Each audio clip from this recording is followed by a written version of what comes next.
Nama saya Ngandi Budaya, Namo Buddhaya. Perkenalkan, nama saya Karsini. Saat ini saya sedang menempuh pendidikan di STAB Cinaragita, jurusan Pendidikan Keagamaan Buddha, dan sudah menginjak semester 2.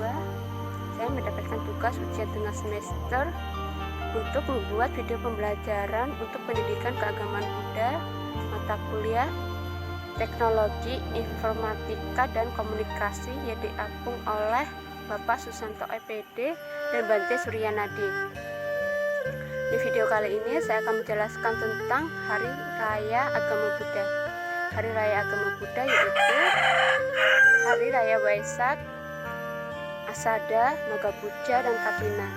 Berikut saya akan menjelaskan tentang Hari Raya Waisak. Hari Raya Waisak pada umumnya jatuh pada purnama Sidhi di bulan Mei, namun kadangkala pada hari-hari pertama bulan Juni bila jatuh pada tahun Kabisat lunar.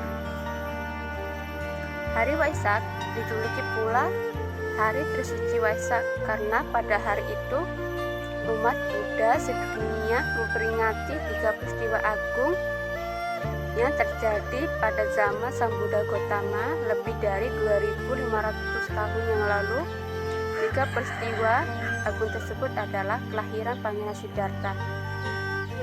Pangeran Siddhartha merupakan anak dari seorang Raja Suddhodana dan Ratu Mahamaya. Siddhartha lahir di Taman Lumbini pada tahun 623 sebelum Masehi. Penerangan sempurna. Di usia 29 tahun, Pangeran Siddhartha pergi meninggalkan istana serta anak istrinya untuk mencari kebebasan dari 4 peristiwa lahir, tua, sakit, dan mati. Setelah menginjak usia 35 tahun, tepatnya pada datangnya Purnama Sidhi di bulan Waisak, Pangeran Siddhartha mencapai penerangan sempurna. Artinya Siddhartha sudah menjadi Sang Buddha. Parinibbana. Setelah menjadi Buddha, Pangeran Siddhartha menyebarkan Dhamma selama 45 tahun yang merupakan hukum abadi.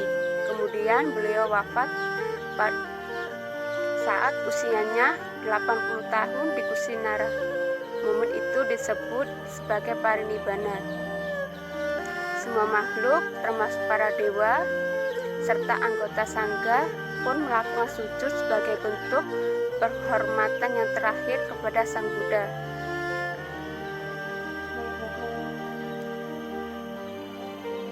Asada. Asada adalah nama bulan lunar ke-8 dari bahasa Sanskerta, sedangkan bahasa Palinya adalah Asalha. Kebaktian untuk peringati hari Asada disebut Asada Puja. Hari besar Asada diperingati 2 bulan sesudah Hari Raya Waisak yang biasanya jatuh pada bulan Juli guna memperingati kejadian yang menyangkut kehidupan Sang Buddha dan ajarannya, yaitu untuk pertama kalinya Sang Buddha membabarkan ajarannya kepada 5 pertapa bekas teman-temannya sebelum menjadi Buddha, bertempat di Taman Rusa Isipatana dekat Varanasi, India. Pada umumnya, pada purnama Sidhi di bulan Asada, khotbah pertama Sang Buddha ini terdapat pada kitab suci Tripitaka Pali dengan nama Dhammapittaka Pavattana Sutta.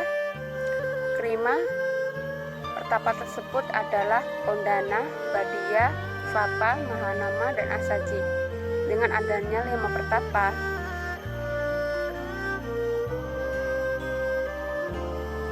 yang menjadi murid Sang Buddha, maka kemudian terbentuklah Sangga. Dengan demikian, lengkaplah 3 perlindungan umat Buddha, yaitu Buddha, Dharma, dan Sangga, atau yang disebut dengan Triratna.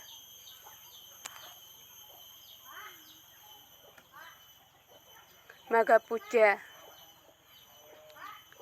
Magha adalah nama bulan lunar yang jatuh pada bulan Februari, dan kebaktian umum Untuk memperingati peristiwa di bulan Maga ini disebut Maga Puja.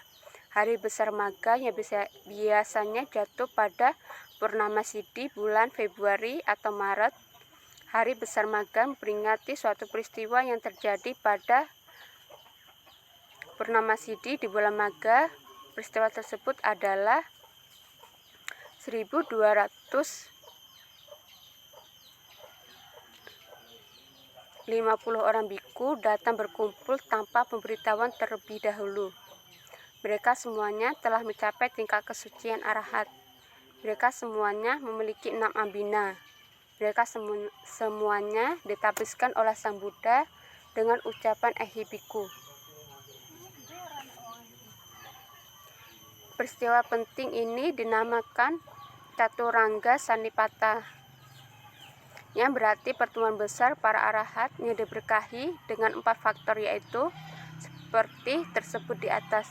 Peristiwa penting ini terjadi hanya 1 kali dalam kehidupan Sang Buddha Gotama, yaitu pada saat purnama penuh di bulan Maga Februari tahun 587 sebelum Masehi.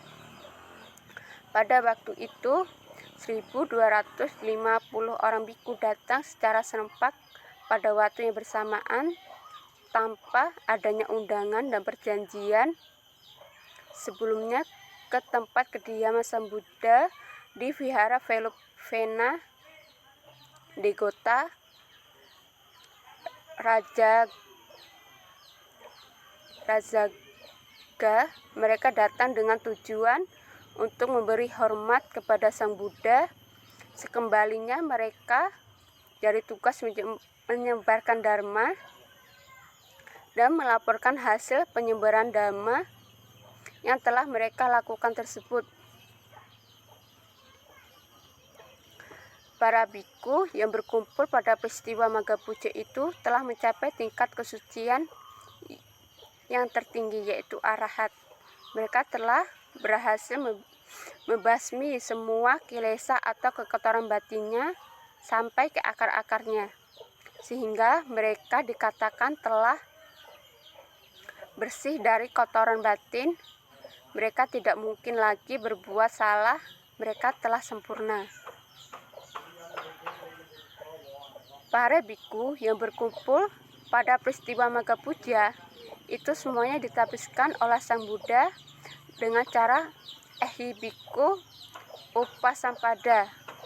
Pada saat penabisan itu, Sang Buddha mengucapkan kata-kata sebagai berikut. Mari Ehibiku Dhamma telah dibabarkan dengan jelas. Laksanakan penghidupan suci dan singkirkan penderitaan.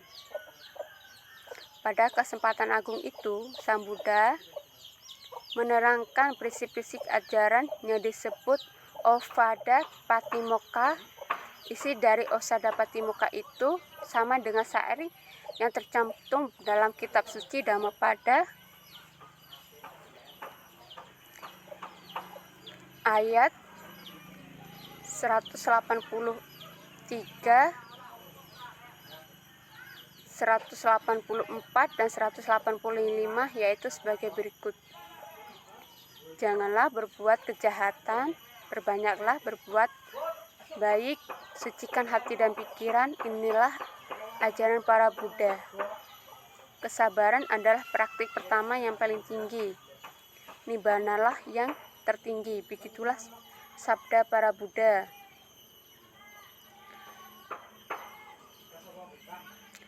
Dia yang masih menyakiti orang lain sesungguhnya bukanlah seorang pertapa.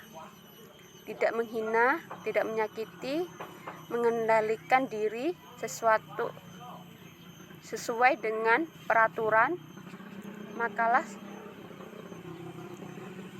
secukupnya, hidup di tempat yang sunyi dan giat, mengembangkan batin yang luhur. Inilah ajaran para Buddha.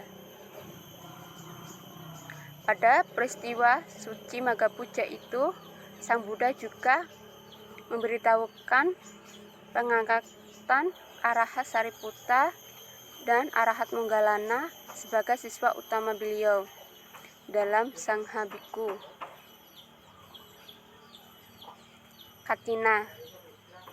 Katina merupakan salah satu hari raya agama Buddha yang biasanya dirayakan akhir masa fasa.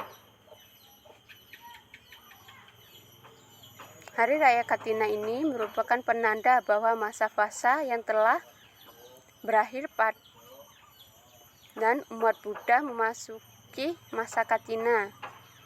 Perayaan Katina merupakan waktu bagi para umat Buddha untuk berdema atau berdana kepada para biku sebagai tanda rasa syukur mereka pada perayaan Katina. Biasanya umat awan akan mengunjungi wihara dan membawa donasi atau sumbangan berupa jubah atau pakaian baru bagi para biku.